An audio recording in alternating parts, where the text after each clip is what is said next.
১৯৯৪ সালে নির্মিত বিদ্যালয়ের এই ভবনটি এখন পরিণত হয়েছে ঝুঁকিপূর্ণ স্থাপনায়। ২১৩ জন শিক্ষার্থী ও ৮ জন শিক্ষক থাকলেও নিরাপদ পরিবেশের অভাব চরম উদ্বেগ তৈরি করেছে।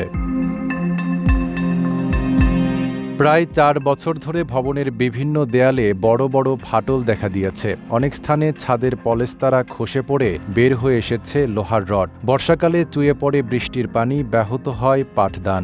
এটি কুড়িগ্রামের উলিপুর উপজেলার তবকপুর ইউনিয়নের বামনাছড়া প্রাথমিক বিদ্যালয়। আমি যখন স্কুলে আসতে ধরছিলাম তখনই ছাদ থেকে আমার মাথায় ইট ভেঙে পড়ছিল। আমি খুব আঘাত পেয়েছিলাম। RICL TMX, যুগের পর যুগ স্থাপনা থাকে মজবুত।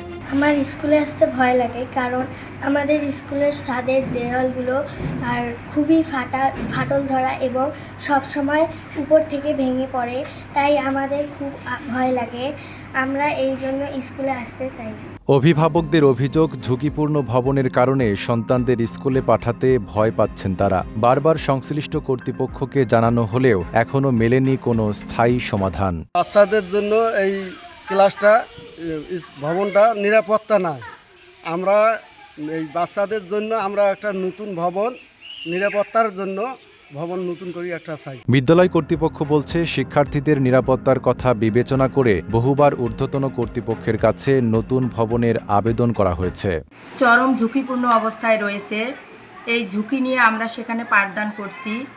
বিগত 4 বছর ধরে বিভিন্ন দপ্তরে আবেদন করেছি। আমার সাবেক প্রধান শিক্ষক চেষ্টা করেছেন, কিন্তু কোনো বরাদ্দ পাইনি। দ্রুত নতুন ভবন হলে আমার শিক্ষক এবং শিক্ষার্থীরা নিরাপদে পাঠদান চালিয়ে যেতে পারবে। এদিকে উপজেলায় এমন ঝুঁকিপূর্ণ বিদ্যালয়ের সংখ্যা আরও রয়েছে বলে জানিয়েছে শিক্ষা বিভাগ। 49টি বিদ্যালয় আমাদের ক্লাসরুম সংকট, কারণ বিদ্যালয়গুলো ঝুঁকিপূর্ণ। হয়তো কোনো বিদ্যালয়ে 3টি শ্রেণীকক্ষ আছে, আরও 3টি শ্রেণীকক্ষ লাগে। এরকম 49টি বিদ্যালয়ের তথ্য আমরা অধিদপ্তরে পাঠিয়েছি আমাদের জেলা প্রাথমিক শিক্ষা অফিসার মহোদয়ের মাধ্যমে। এগুলির ভবন যখন এখানে বরাদ্দ হবে তখন আমরা এই সংকট থেকে মুক্তি পাবো বলে আশা করি।